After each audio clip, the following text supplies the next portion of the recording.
What if everything you thought you knew about the production of The Passion of the Christ was just the tip of the iceberg? What if the real battles fought during those filmings never made the headlines? What if Hollywood, for all these years, had kept certain secrets well guarded, hidden behind silence agreements and veiled threats?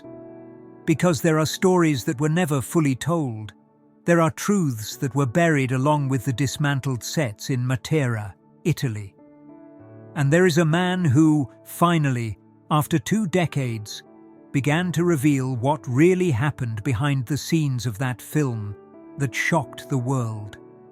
Mel Gibson is breaking the silence, and what he has to say can completely change everything you believed about that production. When The Passion of the Christ premiered in 2004, it broke all imaginable records. It grossed over $600 million worldwide with a budget of only $30 million. It was the highest-grossing R-rated film in history at the time. People fainted in movie theaters, others left crying, transformed. Churches filled entire cinemas. Pastors used the film as an evangelistic tool. Hollywood was in shock, because all of that happened without their support. In fact, it happened despite Hollywood doing everything to prevent it. But what few know is that the war against this film began long before the premiere. It began even before filming.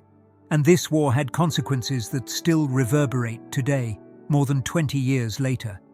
The real story begins at a dark moment in Mel Gibson's life. Late 90s. He had everything a man could desire. International fame, awards, money, power in Hollywood. But inside he was falling apart.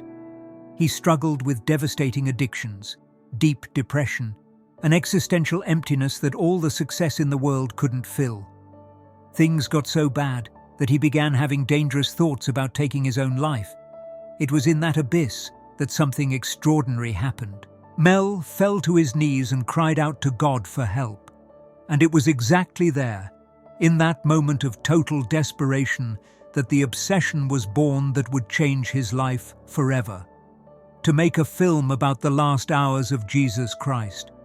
Not a softened version to please audiences, not a sanitized Hollywood production, but the raw, brutal, bloody truth, the reality of what Christ endured. Mel immersed himself in obsessive research. He studied the scriptures, historical accounts, mystical writings of visionaries like Anne Catherine Emmerich. He decided that if he was going to tell this story, he would tell it in the most authentic way possible. Jesus would speak in Aramaic. The Romans would speak Latin. There would be subtitles, but no modern English, no commercial concessions. When he took the idea to Hollywood studios, he was rejected one by one. Everyone said the same thing. Nobody will watch this. It's commercial suicide. You're going to destroy your career. But Mel didn't back down. He made a decision that few directors would have the courage to make. He would finance the entire film out of his own pocket. $30 million for production, $15 million for distribution. If it failed, he would lose everything. But something bigger than himself was driving him, and he knew he couldn't compromise a single detail. The choice of the lead actor was equally controversial. Mel didn't want famous stars. He wanted anonymity. He wanted people to see Jesus, not a known actor. That's how he found Jim Caviezel, a devout Catholic with the perfect intensity for the role. When he offered the role to Jim, something very revealing happened. Mel backed out and called the actor again, this time to completely discourage him. "You'll never work in this town again," Mel told him. "Your career will be over." But Jim's response was prophetic. We all have to embrace our crosses. Jesus is as controversial today as he was 2,000 years ago. Nothing has changed, and there was something else. Jim was 33 years old, the same age as Christ at the crucifixion. His initials were JC, the same as Jesus Christ. Coincidences? Mel didn't believe in that. He saw divine signs everywhere. If you want to discover the mysteries surrounding divine manifestations and supernatural events that defy rational explanations, Like this video now, subscribe to the channel and tell us in the comments from which city you're watching. Your participation strengthens our community of truth seekers. The filming would take place in Matera, Italy, an ancient city carved in stone that seemed frozen in time. The perfect setting to recreate 1st century Jerusalem. But the conditions were brutal. Intense cold, violent winds, unpredictable storms. The crew built a full-scale Golgotha on a hill on the outskirts of the city. Wood crosses, ancient tools, dirt paths, everything authentic. No green screens or cheap digital effects. When the cameras finally started rolling, something changed in the air. The entire crew felt it. It wasn't just another film set. There was a different atmosphere, charged, almost palpable. Crew members began reporting strange sensations, inexplicable chills during certain scenes, dizziness, nausea, overwhelming emotions that came out of nowhere. Some were seen crying during breaks without being able to explain why. But all of that was just the beginning. Because what was about to happen on that set would challenge any rational explanation. The sky literally began to attack them. During one of the most crucial scenes, with Jim on the cross at the top of the hill, lightning struck and hit him directly. The impact was so violent that he bit his own tongue and cheek. Years later, Jim would reveal that that lightning caused heart problems that required 2 surgeries, including open-heart surgery. But the strangest was yet to come. Minutes after the first lightning, another struck. This time, it hit Gian Michelini, the assistant director. And it wasn't the first time he was struck on that set. It was the second. Twice. Same place, same filming. What's the probability of that? Scientifically, almost impossible. But for those who were there, they weren't coincidences. They were warnings. Or maybe they were attacks. What Hollywood tried to hide weren't just the accidents. They weren't just impossible coincidences. It was something much bigger. It was the fact that that set became a spiritual battlefield. And everyone who was there knows it. Mel Gibson knows it. Jim Caviezel knows it. And now, finally, 20 years later, witnesses are beginning to speak. Because there are recent revelations that never made it to the mainstream news. There are interviews that were kept secret. There are documents that were hidden. And there's a sequel in production that promises to go even deeper into spiritual realms. Mel Gibson is filming the resurrection of the Christ, and he's already warned it's going to be an acid trip. It will show what happened in the 3 days between death and resurrection. It will explore hell, Sheol, the battle against fallen angels. And he revealed in a recent interview on Joe Rogan's podcast something that left even the host speechless. There are things that happened that are going to shock the public, he said. Things we can't explain. Things that surpass any understanding. Sometimes we wonder what exists beyond our physical world. And other times, strange things happen that make us question everything we thought about life. In situations like this, better understanding can mean the difference between staying confused and having clarity. That's exactly what our ebook, The Secret of the Apparitions of Jesus, offers. Consider acquiring this incredible material for a symbolic value. This exclusive material offers keys to decipher divine signs and understand how Christ manifests in our days. Your contribution allows us to maintain this independent research work. The link to acquire the material is available in the pinned comment. But before we get to the most disturbing events, before we reveal what really happened behind the scenes, we need to understand the complete context. We need to comprehend why Hollywood was so afraid of this film, why they tried to destroy it even before it existed, why they attacked Mel Gibson with unusual ferocity, and why, to this day, more than 20 years later, the consequences of that film still haunt everyone involved. Because this isn't just the story of a film, it's the story of a war. A war that began long before the cameras turned on and that continues today. Keep watching, because what comes next will make you question everything you thought you knew about the Passion of the Christ and about the forces that tried to destroy it. The truth that Hollywood never wanted to admit is simple and disturbing. They didn't reject the Passion of the Christ for commercial reasons. They rejected it because they were afraid of the power that film could have, afraid of the message, afraid of the impact, and especially afraid of losing control over the cultural narrative they had carefully built over decades. When Mel Gibson began presenting his project to studio executives, something beyond simple commercial rejection was happening. There was a visceral, almost instinctive resistance, as if those people felt, at some deep level, that this film represented an existential threat to the system they dominated. The executives used rational arguments, of course. They said no one would watch a film in dead languages with subtitles. They argued that graphic violence would drive away the audience. They insisted there was no market for serious religious cinema. But Mel perceived something more in their expressions, in the long pauses, in the exchanged looks. There was genuine discomfort. Some even showed irritation when he mentioned certain spiritual aspects of the project.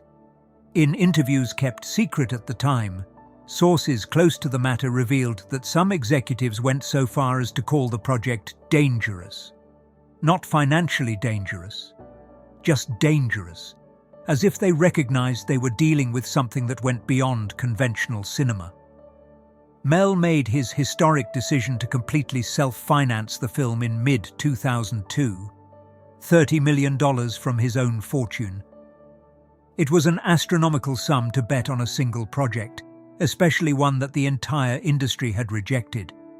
But for Mel, that had long ceased to be just a film. It had become a mission, a calling he couldn't ignore even if he wanted to. He would later describe it as a spiritual compulsion. Something inside him constantly pushed him, waking him in the middle of the night with ideas, making him review scripts obsessively, leading him to seek every historical detail with fanatic precision. His closest friends noticed the transformation. Mel was different, more focused, more serious, and curiously, more at peace with himself than he had been in years. The spiritual preparation began long before filming. Mel wasn't just directing a film, he was preparing for something he felt was much bigger. He began each day of pre-production with prayer. He consulted theologians, historians, and experts in ancient texts. He personally visited the Holy Land, walked the streets of Jerusalem, spent hours in prayer in the Garden of Gethsemane. Sources who were close to him during that period report that he had occasional visions during his prayers. Nothing dramatically supernatural, but vivid impressions, insights about how certain scenes should be filmed, revelations about details that weren't in any historical text he had consulted. He began noting these impressions in notebooks he always kept nearby. According to unconfirmed reports, these notebooks contained not only directorial notes, but also descriptions of spiritual experiences he preferred not to share publicly. Jim Caviezel went through equally intense preparation. After accepting the role, he immersed himself in a spiritual retreat of several weeks. Fasting, extended prayer, meditation on the Gospels. He wanted not only to represent Christ intellectually, but somehow to connect spiritually with what Christ had experienced. In an interview not widely disseminated, Jim revealed that during this preparation period he had recurring dreams. Dreams where he walked through the streets of ancient Jerusalem. Dreams where he felt the weight of a cross on his back. Dreams where he saw faces of people he didn't know, but who seemed too real to be just creations of his sleeping mind. He frequently woke up covered in sweat, with his heart racing, feeling as if he had actually lived some intense physical experience. The film crew was carefully selected. Mel didn't just want competent professionals. He wanted people who understood the spiritual seriousness of the project. Before beginning, he gathered the entire crew and did something unusual. He asked everyone to participate in a collective prayer. It wasn't mandatory, but most participated. Mel spoke openly about believing they were about to embark on something that transcended normal cinema. He asked for divine protection. He asked that they be guided. And curiously, he asked for strength to face what might come, as if he already knew on some level that it wouldn't be a normal filming. Some crew members who were present at that moment said later that Mel's prayer had an almost prophetic intensity, as if he was preparing for a battle, not for work. In the final days before beginning to film, something unexpected happened. Crew members began reporting strange experiences in their hotels and accommodations. Lights flickering for no technical reason, sensations of presence in rooms, inexplicable sounds during the night. At first, people laughed nervously, attributing everything to the stress of preparation. But when the reports multiplied, the mood changed. There was a pattern. The experiences were more intense for those who would work directly on the crucifixion scenes, the special effects technicians responsible for wound makeup, the camera operators who would film the close-ups, and especially Jim Caviezel, who reported waking up several times with the sensation of being watched. He tried to ignore it, attribute it to pre-filming nervousness, but deep down, he knew it was something more. The first day of filming was marked by an event that left the entire crew in silence.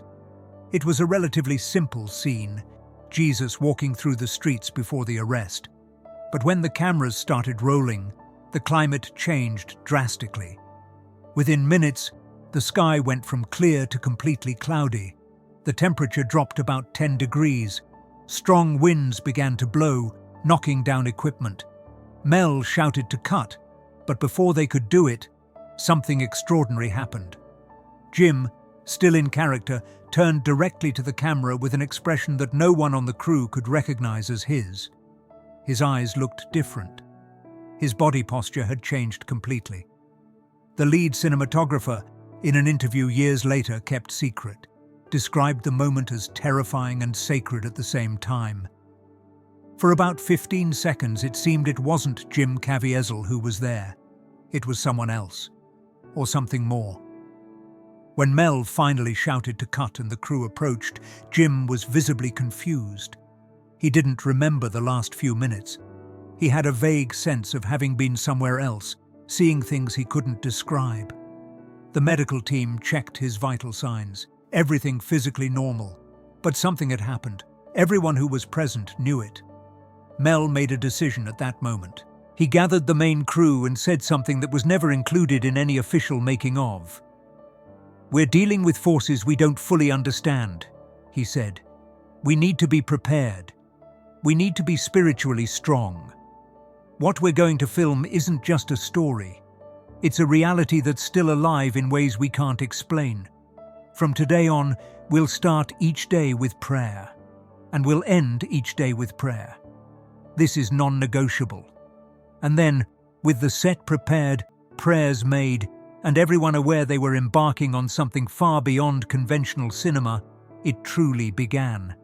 The cameras rolled again. And what happened in the days and weeks that followed would be so disturbing, so inexplicable, so supernatural that many of those involved still refuse to speak openly about it more than 2 decades later. Because when you witness the impossible, when you experience something that defies all the natural laws you know, it changes you forever.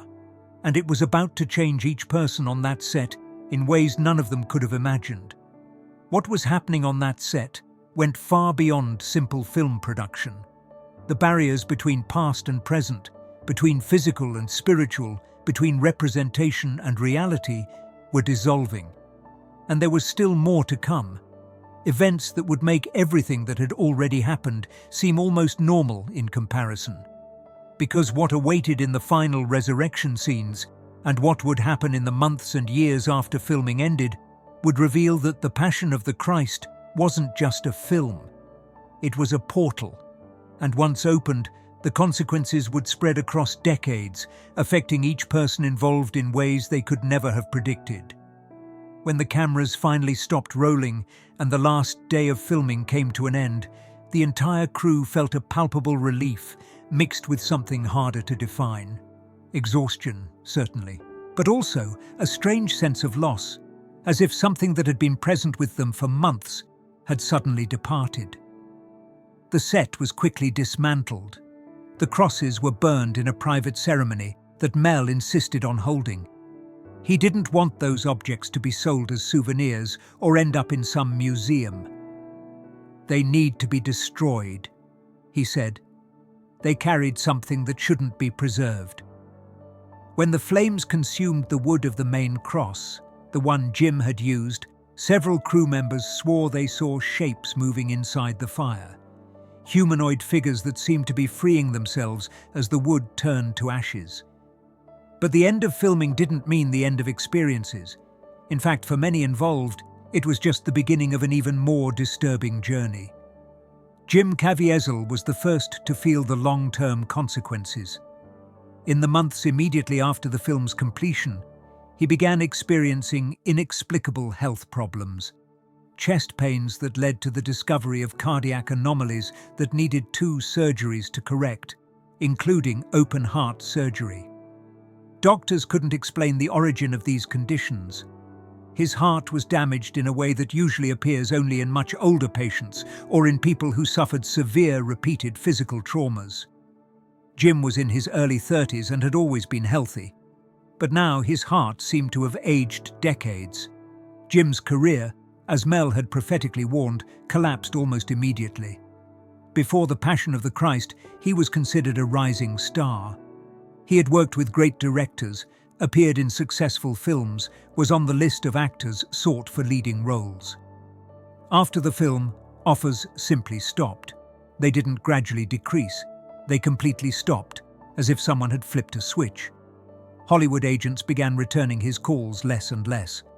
Producers who had previously shown interest in working with him suddenly didn't return contacts. In interviews years later, Jim was direct about what happened. "I was blacklisted, not officially because that would be illegal, but in an unspoken way. Playing Jesus made me untouchable in Hollywood, and it wasn't accidental. It was deliberate." What few know is that Jim received veiled threats during the years following the film's release. Not explicit death threats, but coded messages through intermediaries.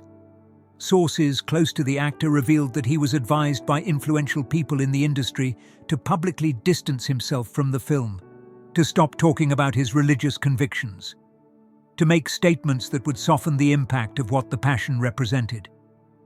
If he did that, doors could open again. But Jim refused.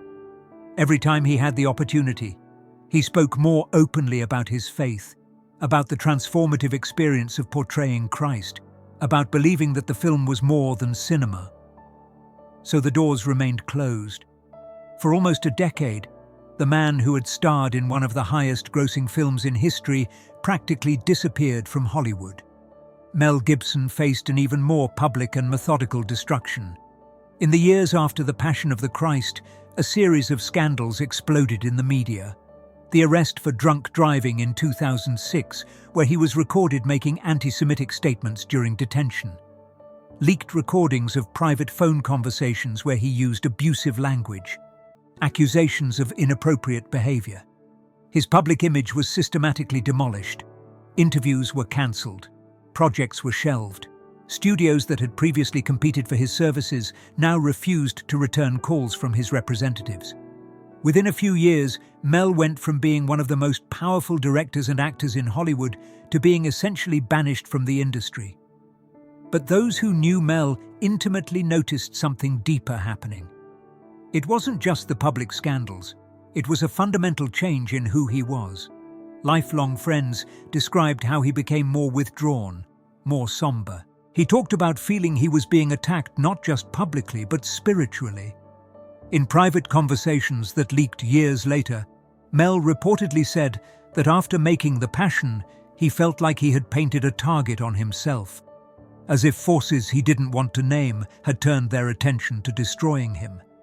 He mentioned having recurring nightmares, visions during waking moments, and sensations of oppressive presence in his home. For a period, he isolated himself almost completely, seeing only close family and a few trusted friends. Jim Caviezel didn't just lose his career in Hollywood, he gained something he considers infinitely more valuable: a deep understanding of redemptive suffering. In the following years, he became a passionate advocate for causes related to religious persecution and human trafficking. His most recent film, Sound of Freedom, about rescuing children from sex trafficking networks, became an unexpected success in 2023, decades after The Passion. And Jim sees a direct connection between the two projects.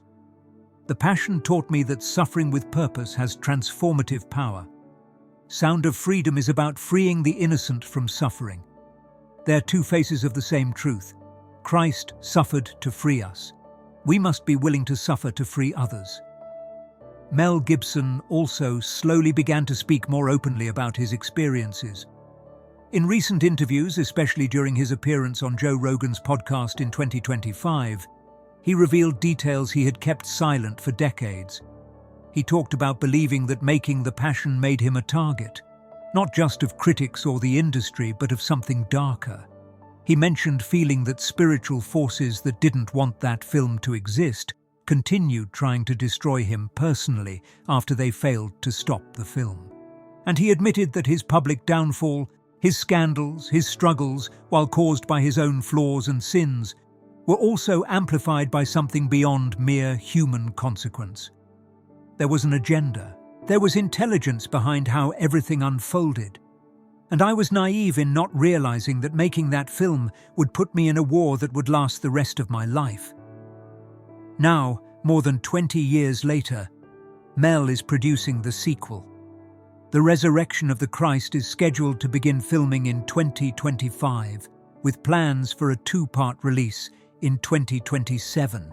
And he's already warned it will be even more spiritually intense than the first.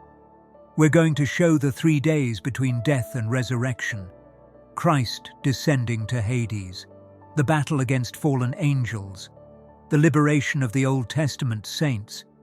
It will be, as he described, an acid trip. And this time, he knows what he's getting into. This time, he's prepared for the spiritual war that will come. Or at least, he hopes he is. The question remains: what really happened on that set in Matera? Were they just extraordinary coincidences, collective hysteria? Or did something genuinely supernatural occur when a man decided to tell the most sacred story ever lived with absolute conviction and without compromises? And if it was real, if the experiences were genuine manifestations of spiritual realities, what does that mean about the nature of faith, sacrifice, and the power that true stories have over our physical reality? Because the Passion of the Christ wasn't just watched by millions, it was lived by dozens who will never be the same people they were before stepping on that set. And the price they paid, some voluntarily and others unknowingly, continues to be collected today. There's a Bible verse that Mel Gibson cited repeatedly in the years after the Passion of the Christ. Ephesians 6:12. For our struggle is not against flesh and blood, but against the rulers, against the authorities, against the powers of this dark world, and against the spiritual forces of evil in the heavenly realms. For him, that verse wasn't just abstract theology. It was the literal description of what he experienced making that film. An invisible war that manifested in visible forms. A battle that began long before the first camera turned on, and that continues to resonate decades later. And perhaps the deepest lesson from this entire experience isn't about miracles or supernatural phenomena. It's about the cost of speaking truth in a world that prefers comfortable lies. Jim Caviezel learned that lesson the hardest way possible.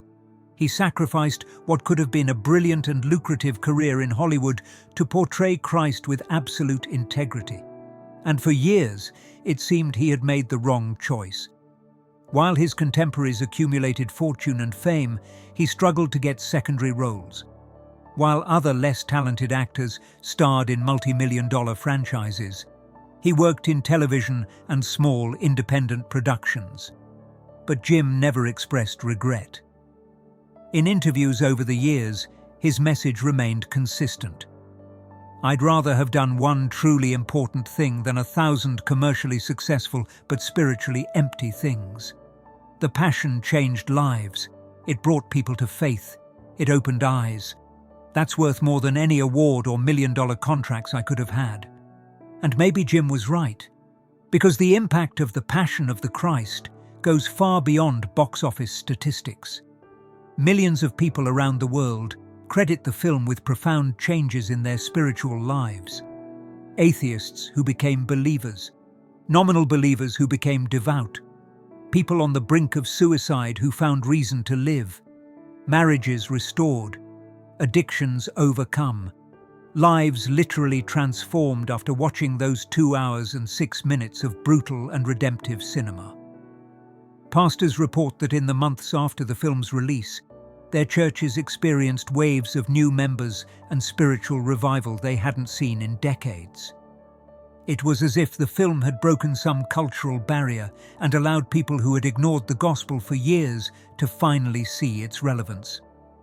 But the film also exposed something uncomfortable about our culture: the violence of the reaction against it, the ferocity of the criticism, the way certain sectors of the media and entertainment industry not only rejected the film, but actively tried to destroy it. Accusations of anti-Semitism that ignored the fact that the film was based directly on the Gospels written by Jews. Allegations of violence pornography that ignored that the Bible describes the crucifixion as a brutal event. Personal attacks on Mel Gibson that went far beyond legitimate film criticism. All of this revealed a deep hostility not so much to the film itself, but to what it represented. An unapologetic affirmation that Jesus Christ is who he said he is, that his sacrifice has cosmic significance, that redemption is real and available. 20 years later, The Passion of the Christ remains the highest-grossing independent film of all time when adjusted for inflation. It remains one of the most watched R-rated films in history, and it remains a cultural watershed. You can't be indifferent to it. Either you see it as a masterpiece of faith and cinema, or you see it as violent exploitation.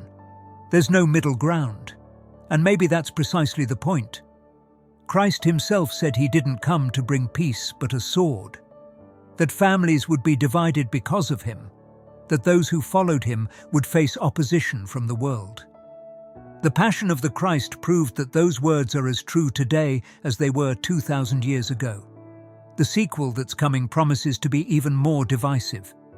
Mel Gibson has already warned he won't soften anything, that he'll show Christ descending to Hades, confronting demons, liberating the captives, that he'll explore dimensions of the resurrection story that have never been filmed before, and that he'll use advanced visual techniques to create something he describes as beyond conventional cinema, an almost mystical experience. When asked if he's afraid of the reaction this will cause, Mel laughed. "I've already experienced the worst Hollywood can do. I've already been cancelled, defamed, and publicly destroyed. What else can they do to me? At this point, I'm free. Free to tell the truth without worrying about career consequences. It's a dangerous freedom, but also powerful." The final truth about The Passion of the Christ may be this: it was a film that refused to be just a film. It was a production that transcended the category of entertainment and entered the territory of collective spiritual experience. It was a project that cost more than money. It cost health. It cost careers. It cost peace of mind. But it also gave more than any normal production could give. It gave transformation. It gave redemption. It gave encounters with the divine that changed life trajectories. And 2 Bible verses perfectly capture this duality. Matthew 16:25. "For whoever wants to save their life will lose it, but whoever loses their life for my sake will find it." Mel lost his reputation. Jim lost his career. Crew members lost their peace. But they all gained something no amount of Hollywood success could buy. They gained certainty. Certainty that the invisible is real, that the spiritual is more substantial than the physical, that Christ is as present and active today as he was 2,000 years ago. And Romans 8:18, I consider that our present sufferings are not worth comparing with the glory that will be revealed in us. Those who suffered making this film, those who were attacked for defending it, those who sacrificed comfort and security so the story could be told without compromises. All of them understood that verse viscerally. Temporary suffering doesn't compare with eternal glory. Present cost doesn't compare with future reward. And the opposition they faced only confirmed they were doing something that truly mattered. Because the enemy doesn't waste ammunition on irrelevant targets. He attacks with ferocity only that which represents a genuine threat to his domain. So what did Hollywood try to hide about the Passion of the Christ? They tried to hide that the film was more than cinema. It was a spiritual war captured on celluloid. They tried to hide that genuinely supernatural events occurred on the set. Impossible lightning strikes, inexplicable healings, manifestations that defy physics. They tried to hide the real cost that those involved paid. The destroyed careers, the compromised health, the stolen peace. And they tried to hide the lasting impact, the transformed lives, the saved souls. The power that a truly created and faithfully told story has over human reality. But the truth, as always, cannot be suppressed forever. It's emerging through interviews, through testimonies, through the preparation for the sequel that will force everyone to revisit the original. The question that remains isn't about the past, it's about the present and future. What will you do with this information? How will you respond to the reality that the spiritual is real, that Christ is who he said he is, that his sacrifice has power over your life today? Mel Gibson risked everything to make this question resonate in millions of people. Jim Caviezel sacrificed his career so the question could be asked with integrity. Dozens of crew members carry physical and emotional scars, so the question could be formulated without compromises. And now the question is before you, not as theological abstraction, but as urgent reality. What will you do with Jesus called Christ? If these revelations awakened something deep in your spirit, if you feel there's more happening around you than just the visible physical world, show it by liking this video now, subscribing to the channel to continue this journey of discovery, and sharing in the comments how God has manifested in your own life. Your testimony might be exactly what someone needs to hear today. It might be the spark that ignites faith in a heart that's searching. Join our community of truth seekers. Stay with us as we explore the mysteries that mainstream culture prefers to ignore, and remain firm in the certainty that you're not alone in this spiritual battle. There are millions around the world who see what you see, who know what you know, and who are ready to stand for truth no matter the cost. Because in the end, as the Passion of the Christ proved so powerfully, truth always prevails. Always, without exception. And those who defend it, though they may suffer temporarily, will be on the winning side when the story is finally told completely. May God bless you on this journey. And may you have the courage to embrace your cross, just as those who made this extraordinary film embraced theirs.